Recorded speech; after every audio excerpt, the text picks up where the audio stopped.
welcome to Two Projects. In this video, we are going to explain about the project that is achieving secure, verifiable, and efficient Boolean keyword searchable encryption for cloud data warehouse.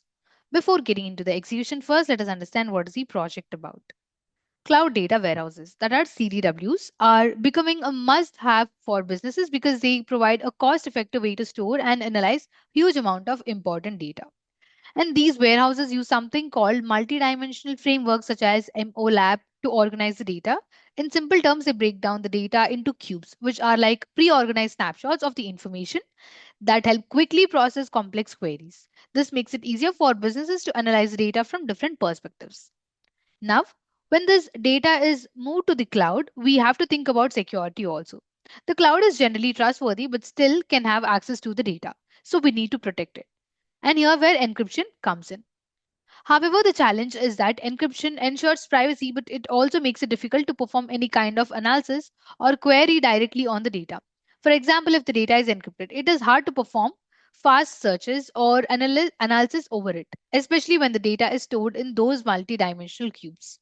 So while encryption keeps the data safe, it also creates a bit of dilemma because businesses still need to extract useful insights from the encrypted data without compromising its confidentiality. This is tricky balance between security and efficiency that many cloud systems are trying to solve.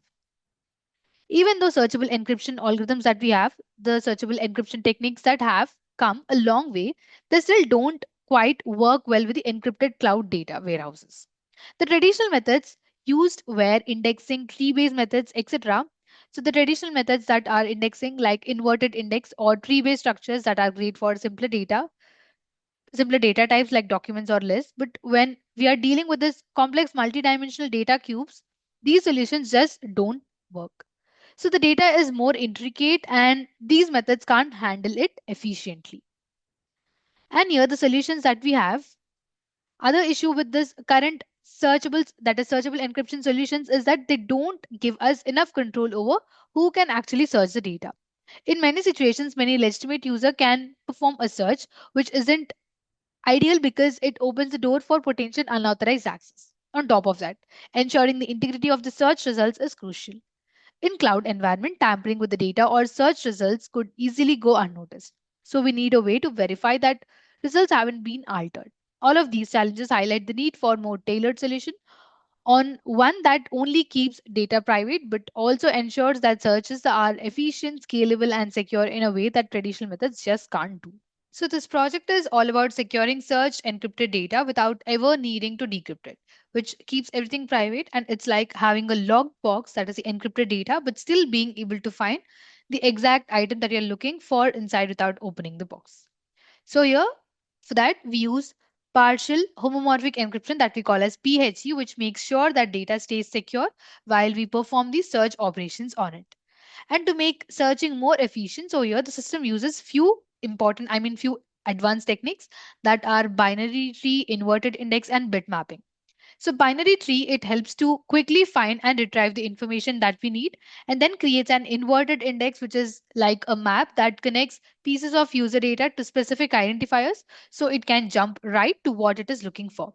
Lastly, the bit mapping function takes care of applying logical rules that are like and or to fine tune the search results and make sure that they are exactly what the users asked for.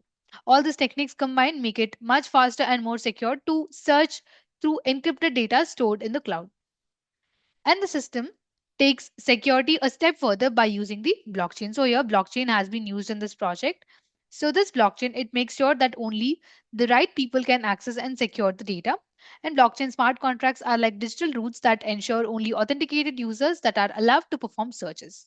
Not only does this control who can search the data, but it can also check if the results returned are tamper free, making sure that everything is authentic and hasn't been altered. And when users want to search, their query is turned into something called trapdoor. So it is something turned to trapdoor, which is essentially a secure code that allows them to search through the encrypted data stored on the cloud. The system uses the indexing techniques, and then the system uses indexing techniques we talked about earlier to find the relevant data. So then it decrypts the search results and sends them back to the user securely. So this Whole process ensures that data is both safely stored and efficiently searched without compromising its integrity and confidentiality. And to further improve the security, the system uses HAMC technique, that is hash based message authentication technique, to protect the data as it travels over the network. Here is how it works. When the cloud sends the data back to the user, it generates HMC. So when cloud generates the data, it protects, I mean, it will send that data back to the user. It generates a HMAAC code, which is basically a secure fingerprint of the data. This code is attached to the response before it gets sent over the network. Now, when the users receive the data, they don't just trust it blindly, they regenerate the HMAC code on their side based on the received data and compare it with that one that was sent. If the two codes match, the user can be confident that the data hasn't been tampered with during the transmission. This process ensures that both the cloud and network maintain integrity and security, preventing any unauthorized alterations to the data. And also, additionally, the system focuses on improving how efficiently data is transmitted to the users. Instead of sending the entire response packet through a single route, it divides the packet into smaller parts, and then these parts are then sent to the multiple available servers, which means they can take different paths to reach the user. This approach not only speeds up the communication process but also reduces the load on individual servers. By distributing the workload, the system can handle more user requests at the same time, ensuring quicker responses and smoother operation even during heavy traffic. So this is the overview. And to implement this project, we need basic requirements. So coming to backend languages, we have used Python and JavaScript framework Django. Frontend languages are HTML, CSS, JavaScript, and Bootstrap 4. And hardware requirements are processor of i5 and above, RAM of 8 GB and above, ROM of 20 GB and above, operating system of Windows. So now let's execute the project. To execute, we need to open the code folder that contains source code files. So these are the source code files in the code folder of the project. Let us understand each of them. Here in this contracts folder, we have Solidity code. It handles data structures, functions, and events with modifiers for validation. And this build folder, we have the JSON file used in this project. And let's open this secure Boolean search folder. So here in the Boolean search folder, we have Python code files that are intended to be dynamically loaded into the project code. And here in this Boolean search app folder, we have static folder, templates folder, and also some Python code files. When we get to the static folder, in that we will be having files related to CSS, JavaScript, and Bootstrap, which are important for the visual and interactive aspects of the application. And in the templates folder, they have all the HTML files used throughout the project. It includes pages like index.html, about.html, and more representing various sections of the website. And we have some Python code files that will be executed during the runtime of the application, which supports the project's functionality. And here we have the dataset used in this project. And this is the database file, which is used to store the data. And this is the JSON file. And this is the manage.py file. It is the command line utility that comes with the Django. And it provides various commands for managing Django projects, including tasks like running the development server, creating database tables, applying migrations, and more. And this is run.bat file. Instead of executing the project through command line interface, we have created Windows bat file to execute the project. So we need to double click on it to execute the project. Before that, we need to host the blockchain server, that is Ganache. We need to run a Ganache application because we are using blockchain in this project. So open Ganache.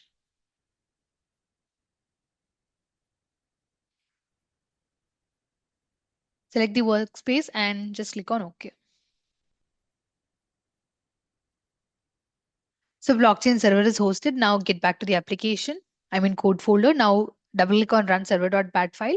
So this will compile manage.py file. So your manage.py file is compiled. Now Django framework will host the application locally at the default address, which is localhost and the port unless configured differently. So here it has hosted the application at this address where this is the localhost and this is the port. Now copy this local link provided by the Django framework. I've copied it and pasted it into any web browser. I prefer Google Chrome, so I will paste it in that. Paste the link and at the end type index.html and click on enter. So this is the web page of the project which is displayed in the browser, and this is developed using Django framework. So here we can see various links, right? So that is admin login, user login, and new user sign up here link. We need to first log in as admin. So click on admin and give credentials of the admin. So I'm giving username and the password of admin. Now click on login. So admin has logged in successfully. Admin will be able to upload the data set. He will be able to encrypt the data that is given. So first let's click on upload data set. And here we need to click on choose file to upload the data set. So click on choose file. Open the dataset folder, select the dataset, click on open. Here bank CSV dataset has been uploaded. Now click on submit. Here the dataset is uploaded. So this is the data that we have uploaded. And these are the details of bank customers. Now let's encrypt it using clicking this button, homomorphic encryption and B plus tree inverted index generation. So click on this. So now data will be encrypted by this homomorphic encryption and binary tree and inverted index will be generated. So here the data is encrypted. You can observe, right? All the values.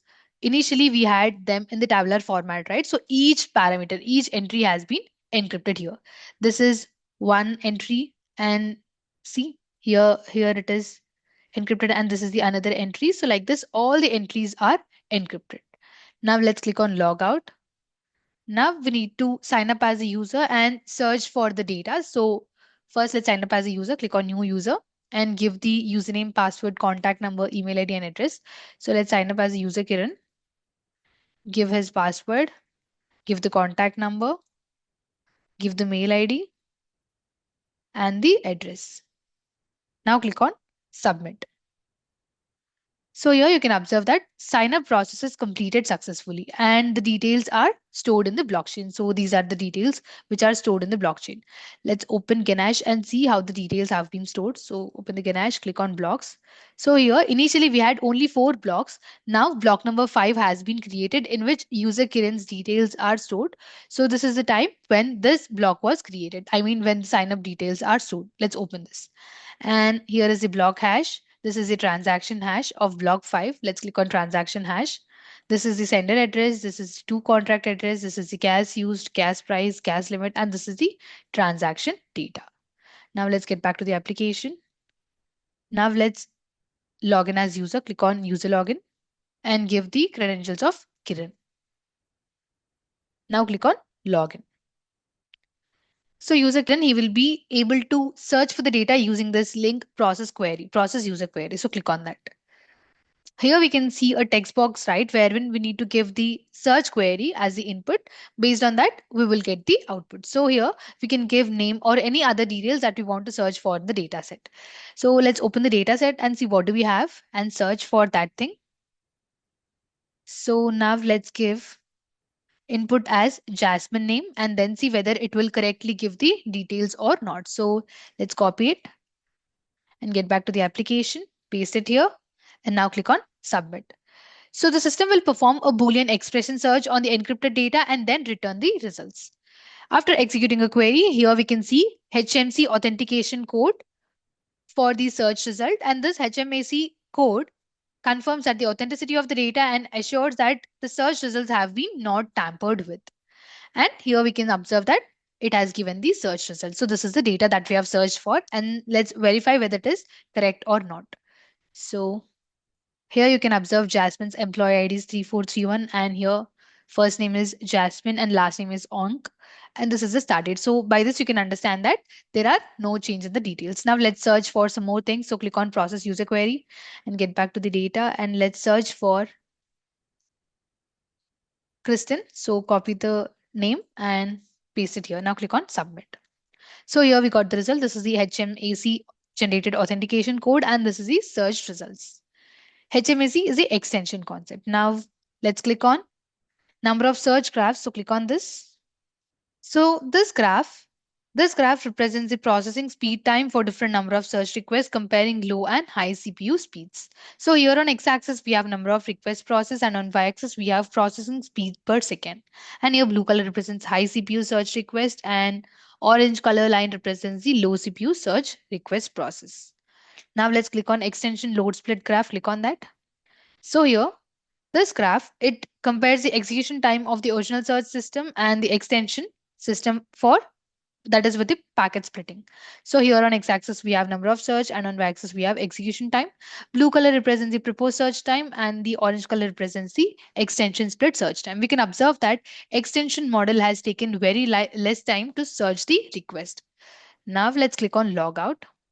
In this way, you need to execute the project. So by using this project, the data will be securely stored. So this is all about the project. Thank you for watching video. For more projects, please visit our website www.trueprojects.in.